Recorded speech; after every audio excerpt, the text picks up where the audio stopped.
नमस्कार, मंडल news bulletin में आपका स्वागत है। आइए पेश करते हैं आज के प्रमुख व मुख्य समाचार।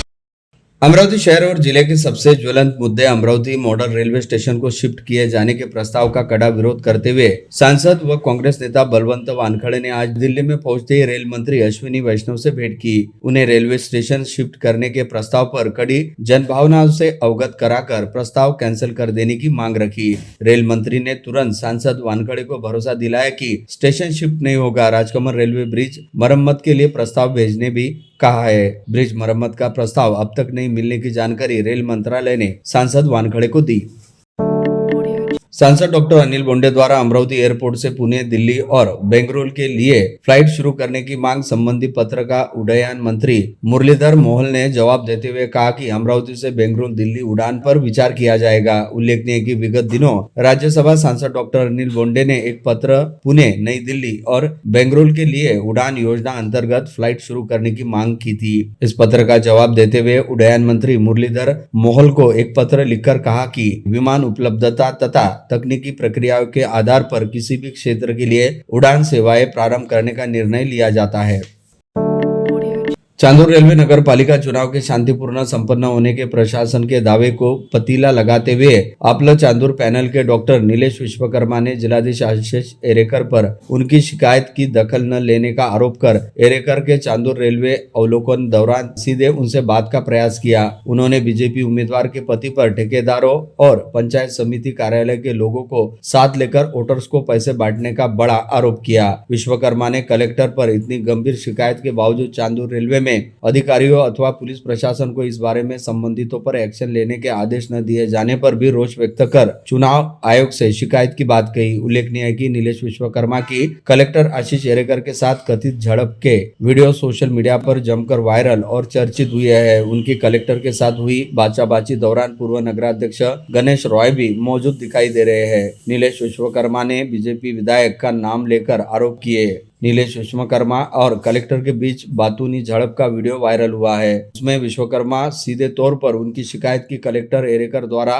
दखल न लिए जाने से नाराज होकर अपनी बात कहते और आरोप लगाते दिखाई दे रहे हैं। विश्वकर्मा ने आरोप लगाया कि बीजेपी उम्मीदवार के पति मतदान के दिन ही छुट्टी होने के बावजूद पंचायत समिति का कार्यालय खोलकर दिन दहाड़े करीब 2 घंटे तक वोटर्स को पैसे बांटकर प्रभावित करते रहे। विश्वकर्मा के कार्यकर्ता वहां पहुंचे तो यह सब नजारा देखा और चांदूर पुलिस एवं महिला अधिकारियों को शिकायत दी। उनकी मौखिक शिकायत की अधिकारियों के साथ किसी ने दखल न ली। नगर परिषद और नगर पंचायत के आम चुनाव में मंगलवार को जिले की 11 निकाय में देर शाम तक वोटिंग चलने से आंकड़े रात्रि तक प्राप्त हो सके, जिससे स्पष्ट हो गया कि निकाय चुनाव रहने पर भी वोटर्स ने जागरूकता दिखाई और जिले में कुल 3,12,000 के वोटिंग में 2,13,656 वोटर्स ने अपने मताधिकार का प्रयोग किया। वोटिंग प्रतिशत 68.38 रहा, जिसे सियासत के जानकार बम्पर वोटिंग मान रहे हैं। महिला पुरुष की बात करें तो 1,02,171 महिलाओं की तुलना में 1,11,442 पुरुष वोटर्स से मतदान में बाजी मार ली। इस मामले में केवल चिकलदरा में महिलाएं आगे रही। वहां 1409 महिलाओं ने वोट डाला। पुरुषों वोटर्स की वहां संख्या 1400 में से कम रही। 3 किन्नर द्वारा वोटिंग किया गया जो धारनी और चिकलदरा के हैं। अब नगराध्यक्ष पदों के 64 एवं नगर सेवक पदों के 1048 प्रत्याशियों की किस्मत ईवीएम में कैद हो गई है। जनादेश की घोषणा कोर्ट के आदेशानुसार आगामी रविवार 21 दिसंबर को गणना पश्चात की जाएगी। तब तक 19 दिनों के वास्ते विभिन्न नगरों में बनाए गए स्ट्रॉन्ग रूम में जनादेश द्विस्तरीय सुरक्षा प्रबंधों में रखे गए हैं। जिले की नगर परिषद और नगर पंचायत के मंगलवार को संपन्न वोटिंग पश्चात बैलेट यूनिट तथा कंट्रोल यूनिट को सुरक्षित रखा गया। सभी 11 स्थानों पर स्ट्रांग रूम बनाए गए हैं। प्रत्येक स्ट्रांग रूम पर 10-10 अधिकारी और कर्मचारी मुस्तैद किए गए। उसी प्रकार राज्य आरक्षी पुलिस बल की एक कंपनी तथा 2 प्लाटून तैनात की गए हैं। 22 पुलिस अधिकारी भी स्ट्रांग रूम की सुरक्षा अगले 18 दिनों तक सुनिश्चित करेंगे। डे बाय डे जिला चुनाव अधिकारी के रूप में जिलाधीश को अपडेट दी जाएगी। उल्लेखनीय है कि जिले में 11 पालिका और पंचायत के चुनाव हेतु मतदान मंगलवार को संपन्न हुआ। हाईकोर्ट के आदेश के कारण अब वोटों की गिनती 21 दिसंबर को होनी है। ऐसे में सीसीटीवी सहित इन स्थानों पर कड़ी निगरानी की जा रही है। नई माडा ने आर्थिक रूप से कमजोर वर्गों के लिए साईनगर प्रभाग में 650 फ्लैटों की योजना शुरू की है। चूंकि देश के प्रधानमंत्री नरेंद्र मोदी सबके लिए घर योजना लाए हैं, जिसके तहत घरेलू कामगार, ड्राइवर, ऑटो चालक, सुरक्षा गार्ड, नर्स, टेलरिंग काम करने वाले आदि सभी को इस योजना का लाभ मिला है। इसके बाद भी चूंकि उनके पास पैसा नहीं है और वे बैंक कर्ज देने के लिए तैयार नहीं है, इसलिए माइक्रो फाइनेंस कंपनियां उन्हें लूट रही है। सवाल यह उठता है कि क्या हाथ से कमाने वाले परिवार की आय का उपयोग कर्ज की किस्तों का भुगतान करने, बिजली का बिल, पानी का बिल भरने या बच्चों की शिक्षा पर खर्च करने के लिए किया जाना चाहिए। अगर घर में कोई बीमारी आती है तो माइक्रो फाइनेंस के गुंडे घर पर आते हैं और किस्तों का भुगतान न करने के लिए गाली गलौज करते हैं और उनसे की जा रही वसूली को पठानी वसूली कहने का समय आ गया है। यह खुली साहूकारी है। यह आरोप भाजपा नेता तुषार भारती ने लगाया है। उन्होंने इस समस्या से जूझ रहे परिवार की समस्याओं को सुनते हुए भावुक बयान दिया कि नरेंद्र मोदी ने गरीबों को घर दिए, सब्सिडी दी, लेकिन माइक्रो फाइनेंस वाले उन्हें लूट रहे हैं। हम इस संबंध में तुरंत कदम उठाने का प्रयास करेंगे और जब तक हम प्रधानमंत्री कार्यालय, मुख्यमंत्री देवेंद्र फडणवीस और पालक मंत्री बावनकुळे से शिकायत करके इन परिवारों को न्याय नहीं दिला देते, तब तक हम रुकेंगे नहीं। हम इस परिवार के घर के सपने को टूटने नहीं देंगे। इस समय कई परिवारों ने शिकायत की और उनकी शिकायतें सुन नहीं गई। मनपा द्वारा शहर के बढ़ते अतिक्रमण पर अंकुश रखने के लिए सोमवार 1 दिसंबर को व्यापक अतिक्रमण निर्मूलन अभियान चलाया गया। मनपा आयुक्त सौम्या शर्मा चांडक के निर्देशानुसार मनपा के अतिक्रमण विभाग ने चित्रा चौक से इरविन चौक और गांधी चौक परिसर में सुबह से ही भारी भरकम मात्रा में कार्रवाई की। कमर्शियल एलपीजी सिलेंडर के दाम तेल कंपनियों के 1 दिसंबर से 10 रुपए 50 पैसे कम कर दिए हैं, जिससे इसका रेट 1766 रुपए से घटकर 1755 रुपए 50 पैसे हो गया है। अमरावती में तत्काल प्रभाव से नया रेट लागू हो जाने की जानकारी लोकल गैस डीलर ने दी और बताया कि लगातार दूसरे महीने रेट कम किए गए हैं। पिछली बार 15 रुपए राहत दी गई थी, जिससे 2 माह में कमर्शियल सिलेंडर लगभग 26 रुपए सस्ता हो गया। घरेलू सिलेंडर के रेट यथावत रखे गए हैं। उसी प्रकार तेल कंपनियों ने पेट्रोल और डीजल के दाम में भी कोई बदलाव नहीं किया।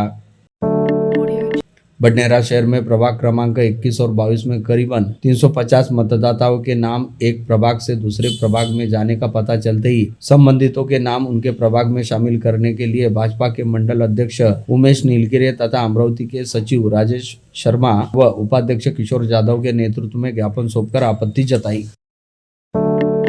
अंजनलाल सुरजे में 2 दिसंबर को होने वाले नगर परिषद के आम चुनाव को राज्य चुनाव आयोग के आदेश से स्थगिति मिली। इस कारण प्रभाग 4 के उम्मीदवार और उनके सूचक रहे पति ने राज्य चुनाव आयोग से हुए खर्च की भरपाई देने की मांग की। इस बाबत चुनाव अधिकारी को ज्ञापन भी सौंपा गया।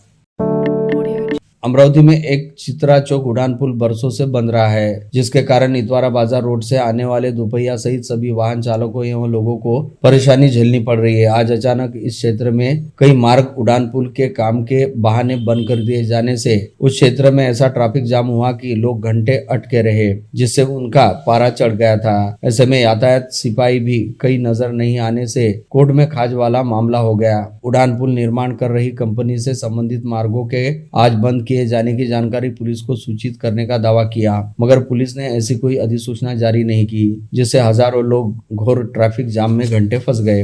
इतवारा से होकर चित्रा पठान चौक उड़ान पुल का कार्य कोर्ट के दखल के बाद तेज हुआ।